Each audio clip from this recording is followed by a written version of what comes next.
Hello and welcome to another video. So in today's video I want to talk about terrible money advice that I have received over the years and some I have heard on the internet. So without further ado, let's get started. Terrible money advice number one is don't invest. Save your money. Investing is too risky. Okay, I get it. This comes from a good place, generally speaking. People don't want you to lose all your money, so they will tell you not to invest and potentially lose it all.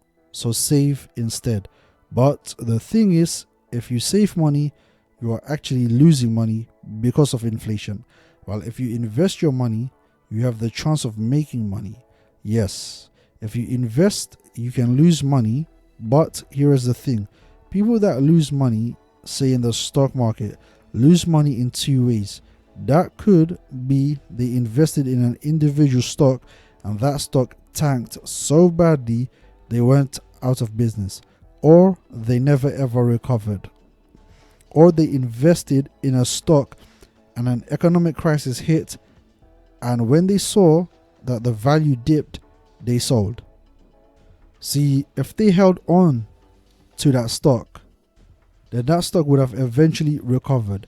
Now the safest bet is to invest in the overall market. So invest in the S&P 500 or FTSE 100 indexes. Invest in the indexes, as this way you are diversified and invested in several companies. So even if one tanks, another might skyrocket, keeping your balance stable for the most part. Now, if an economic crisis hits like the 2008 one and you see your balance tank, that's fine. Stay calm. You haven't lost money unless you sell. All you have to do is ride it out. If you was on a ship and you saw a massive wave coming towards you, are you going to jump off the ship? No. Well, I hope not. You're going to ride it out. Now the same can't be said for saving, because when we put our money into a savings account, sure, the balance doesn't change, but the price of everything else around us does. It increases and the value of our money therefore decreases. Saving rates are terrible. Terrible money advice number two is don't ever use a credit card. Always use cash or a debit card. I hear this all the time, and again, it's coming from a great place. People don't want to see you sink into debt and then ruin your future. Absolutely good intentions. But just like the first terrible money advice, this also is another terrible money advice because of two things. The most important thing is that you need good credit score if you're going to get a favorable mortgage deal or any bank loan. And the second is credit cards give you rewards. Well, not all of them, but there are credit cards that do give you a lot of rewards. Especially in America, it seems like. But in the UK, credit cards look like they stiff us. But the thing is, you have to use your credit card as a tool. Use it responsibly. If you use it like a madman, then yep, you're going to be heading towards debt and destruction. But if you use it responsibly, then you can get rewards such as cashbacks and air miles, allowing you to fly for free. You could even be flying business class on a premium airline. The best way to utilize a credit card is to buy your weekly shop using the credit card and then immediately pay it off using your debit card. It's to pay your rent on your credit card and then immediately pay it off. Basically, buy anything that's big or anything that you need on a daily basis and then immediately pay it off in full using your debit card. This way you avoid paying any late payment fees and you avoid any negative marks on your credit file. And doing this will build your credit score. Also, credit cards have a lot of consumer protection, which is better than using your debit card. Terrible money advice number three is money is not important. It should not be your priority. Now yes, money is most definitely not the most important thing in life, but it is a close second. Let's be real. And sometimes money is the most important thing in life, especially when you are short of it and can't afford food and a roof over your head. Then come tell me money is not important and you should not prioritize it. Honestly, I don't know what type of people give this advice. They must be really ignorant or really privileged. Surely, we all know how important money is. Money is the second most important thing after oxygen. So I never understood this advice. It's fine saying to not be greedy and stingy. That's perfectly fine and you should not be. But you should be focused on making money until you are comfortable and not living paycheck to paycheck. Also, life is getting more and more expensive while wages are barely increasing. Prices of everything is skyrocketing, yet wages are moving up at a snail's pace. So you need to be financially prepared for life.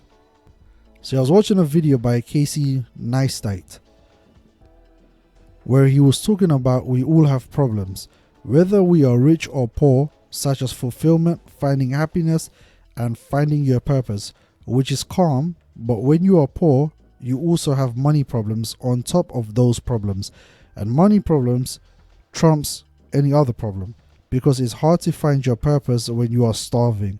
It's hard to be happy when you are homeless. So yes, money is important and you should prioritize it. Terrible money advice number 4 is you should not buy anything used. Always buy new, because it is secondhand, then it might not work. This goes for phones, computers, and even cars. This is terrible money advice, especially when it comes to cars. Yes, you might end up buying a lemon of a car, but if you do your due diligence and take it for a test drive and know a few things about cars, then you can buy a gem that runs forever, looks good, and you paid a fraction of the price. If you buy a car brand new, sure, you know it's going to have no problems and you will have manufacturer's warranty, but as soon as you turn it on and drive off the showroom, the price of the car tanks immediately. You literally just wasted money at this point. You can also buy a discounted brand new car. There are people that bought the car brand new and then didn't like it and are selling it, or they need to sell it for whatever reason. In this instance, you can buy a brand new car that's discounted because it's being used. You can also use this method for brand new phones. So when a brand new phone releases, it can be very expensive. But if you buy it a couple of months later, you can grab second-hand ones for a discounted price, or you can get refurbished phones that are the exact same because they have been renewed but at a discounted price. Terrible money advice number 5 is that you need help to invest your money, because only professionals know what to do. See, this is one of those ideas that stops people from even getting started in investing their money, because they think investing is something that is really complicated. So they either hire a professional to help them, or they buy courses from fake gurus most of the time. The best thing you can do is educate yourself about asset classes that you are going to invest in. Most people think that the stock market is this next level complicated thing that only big suits on Wall Street deal with, when in fact all the stock market is companies that are publicly trading, and all you do is buy and sell shares. And the best thing you can do is buy a share of a company or the entire market and hold it. Forget about trading. Remember, the best method is the simple method. So use that acronym KISS. Keep it super simple. Don't try to dive into any complicated nonsense. There's no need. Terrible money advice number 6 is you should put down the largest deposit that you can for a house and then pay the mortgage off as soon as possible. I've talked about this in so many videos. See, this one isn't really terrible advice, because having a large deposit will lower your overall interest rate, and paying off your mortgage will mean you completely own your house. But here is the issue, and honestly it just comes down to which side you are on. See, instead of paying the large deposit, you can say instead of paying £50,000 for your house deposit, you pay £25,000 for your house deposit and then purchase your house. With the remaining £25,000, you put that as a deposit on a second home and you rent that one out. Now, depending on your rent and mortgage payments, your rental income could either be paying for both of your household or could be partially paying for your house, the house that you live in, while it's paying for itself. This way you could either be living for free or you have halved your mortgage payments per month. And not only this, the price on both houses usually appreciate over the years. Not always, but historically house prices do appreciate. So you will be building equity in both houses. And after a couple of years, you can refinance and pull out the equity and purchase another house and then be living completely for free. So neither method is bad, it just depends on which side you fall on. So those were the 6 terrible money advice that I have been given or heard. Let me know other terrible money advice that you have been given in the comments section below. Hope this video was helpful. If it was, then subscribe, give it a like, and take care.